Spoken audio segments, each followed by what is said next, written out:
de que candidato está mais próximo? O votómetro Presidenciais do Observador dá uma ajuda a perceber. Basta responder a 15 perguntas e, se quiser, afinar as respostas. E o votómetro revela de que candidato está mais próximo e mais distante. O votómetro Presidenciais está disponível em observador.pt e tem o apoio da Toyota. Na Rádio Observador.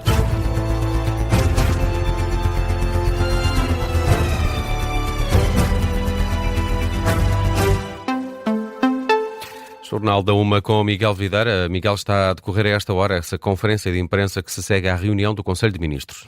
Vamos já ficar a conhecer o que foi aprovado pelo Governo, por exemplo, na área da saúde. Seguimos até ao Campus 21, sede do Executivo, ao encontro da repórter Laura Figueiredo. Laura, o que há de novo?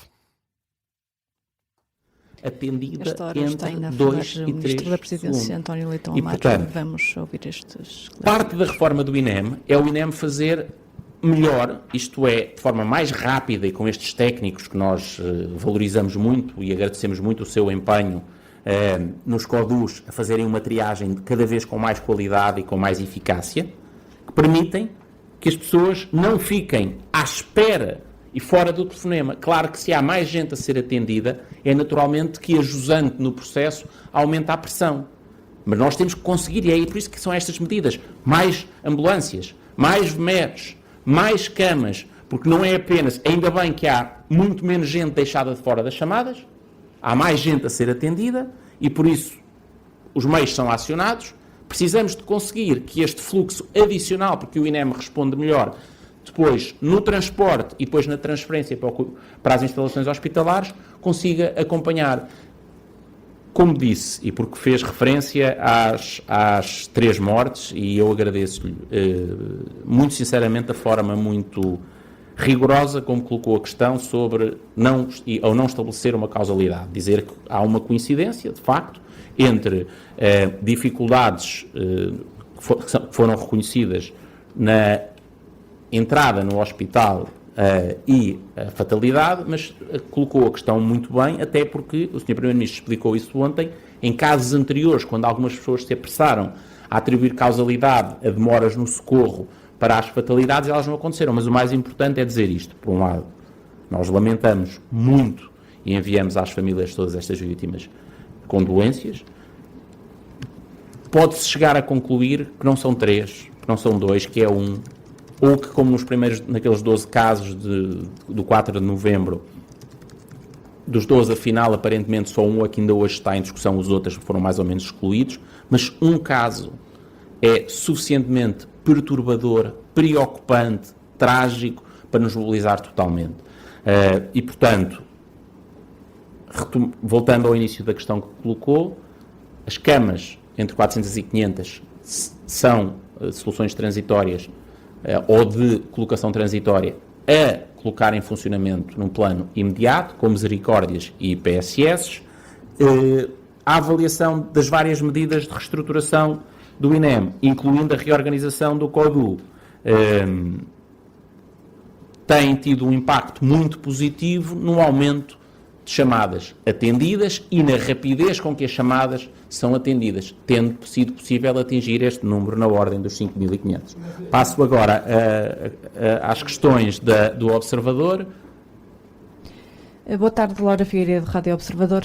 Está assegurado que há equipas em número suficiente para operar as novas ambulâncias ou vai ser necessário reforçar recursos humanos e, se for, como é que isto vai ser? Eu pergunto-lhe também, tem havido um passa-culpas entre hospitais e INEM por causa da falta de macas? Em 2024 foi publicado um despacho para que as unidades locais de saúde adquirissem mais macas, mas as ambulâncias não deveriam também estar dotadas de equipamentos extra, em vez de estarem dependentes do tempo que as pessoas demoram a ser atendidas nos hospitais? Obrigada. Muito obrigado. Passamos agora à SIC. Ministro, bom dia. Sérgio Aleluia, SIC Notícias. Falámos aqui destes 275 carros do reforço para o INEM. Pergunto-lhe se estes carros vão substituir outros que estejam em fim de vida ou se são todos veículos novos. Esta manhã, o presidente do Sindicato dos Técnicos de Emergência Pré-Hospitalar falou de que há um desvio de técnicos de emergência pré-hospitalar para o CODU. Pergunto-lhe se isso é verdade, o que é que sabe sobre isso? Muito obrigado. Muito obrigado. Portanto, começando pelas perguntas do observador, se as ambulâncias são todas novas, são compradas. Eu creio que a sua pergunta também era se há aqui uma preocupação de resolver os casos de obsolescência do material existente. Sim, também há uma preocupação.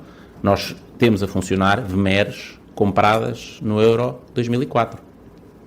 VMERs, algumas com 700 mil quilómetros. E vários veículos com centenas de milhares de quilómetros. A lógica, de qualquer forma, é sempre aumentar a capacidade. É mais veículos à disposição. Não, se quiser, isto é feito para acrescentar, para somar. São veículos novos, indiscutivelmente. Temos, obviamente, uma preocupação com a obsolescência dos veículos antigos. Relativamente às necessidades de recursos humanos para o INEM e para as equipas das ambulâncias. E já agora para as VMERs, porque é outra, se me permite, foi outro erro crasso hoje do secretário-geral do Partido Socialista, que ligou as reorganizações no INEM à disponibilidade das VMERs, esquecendo-se, ignorando, talvez seja isso, que o pessoal que opera as VMERs não é pessoal do INEM, é pessoal dos hospitais, das ULS.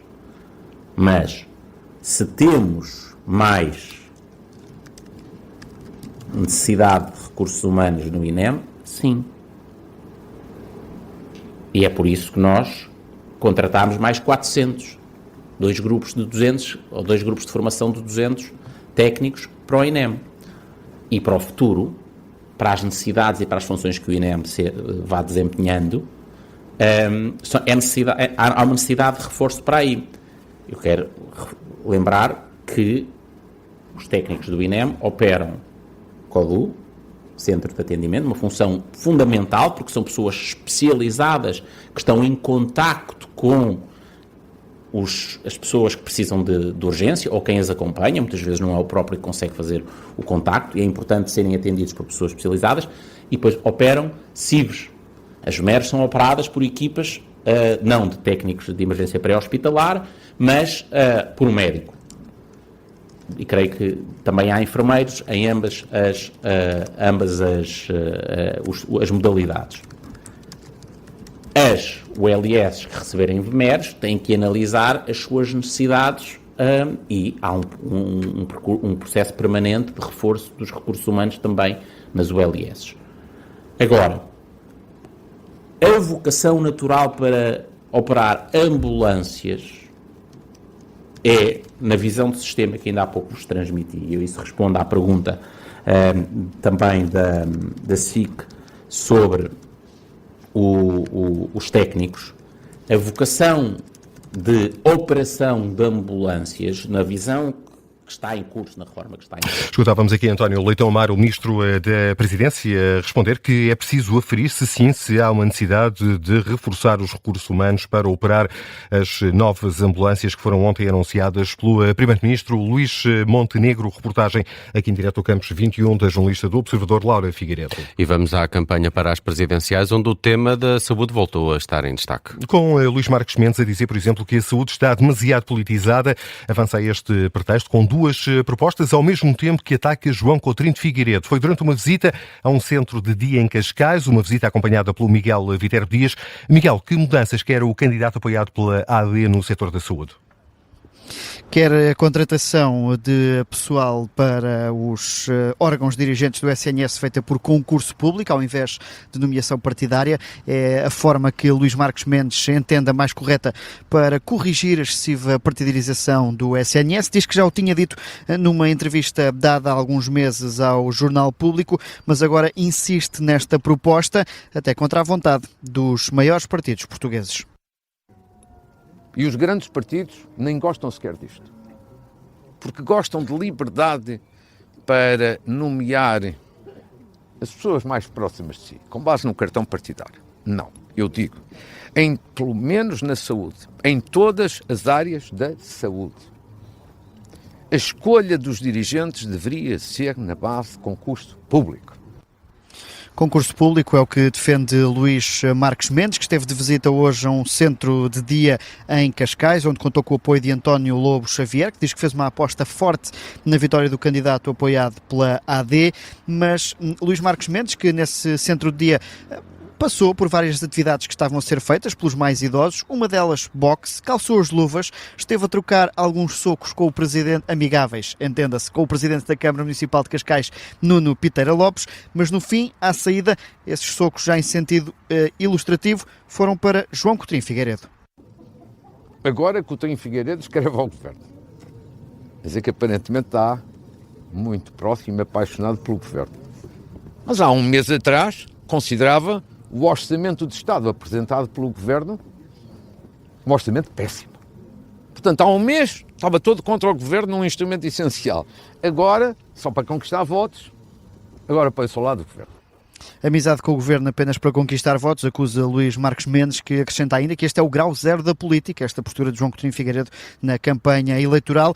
O candidato presidencial vai agora almoçar com Carlos Moedas, Marco Almeida e Nuno Piteira Lopes, presidentes das câmaras de Lisboa, Sintra e Cascais, em mais uma ação de apoio. E no encalce da caravana, liderada por Luís Marques Mendes, está o repórter do Observador, Miguel Viterbo Dias. Ora, João Coutinho Figueiredo respondeu esta manhã em Vila do Conde às críticas de Marques Mendes. E diz que há uma leitura a tirar do silêncio de Passos Coelho, ex-líder do PSD, que decidiu não apoiar nenhum candidato. Entendo os motivos pelos quais seja mais conveniente a Pedro Passos Coelho não se pronunciar nesta altura, sendo que, repito, a não pronúncia é ela própria uma tomada de posição. Coutinho Figueiredo reagiu ainda às críticas de Marques Mendes, às propostas que apresentou para o IRS e para a Caixa Geral de Depósitos. O eurodeputado liberal diz que é porque não há mais nada para criticar e denunciam a preocupação na candidatura adversária. Demonstra alguma preocupação, que eu compreendo, porque de facto a minha candidatura está em crescendo e a de Marques Mendes não está, e sobretudo quando alguém que repete à exaustão que o Presidente da República não tem funções executivas e escolhe para criticar medidas que eu defendi enquanto estava em funções que eram, ou candidato a funções que eram de facto executivas, mostra que já não há nada a criticar. A reação de Coutinho às críticas de Marques Mendes, o candidato apoiado pela IEL, falava aos jornalistas no final de uma visita a Nelo Caiacos, em Vila do Conde, uma visita acompanhada pelo jornalista do Observador, Pedro Jorge Castro. Fica por aqui o Jornal da Uma com o Miguel Videira.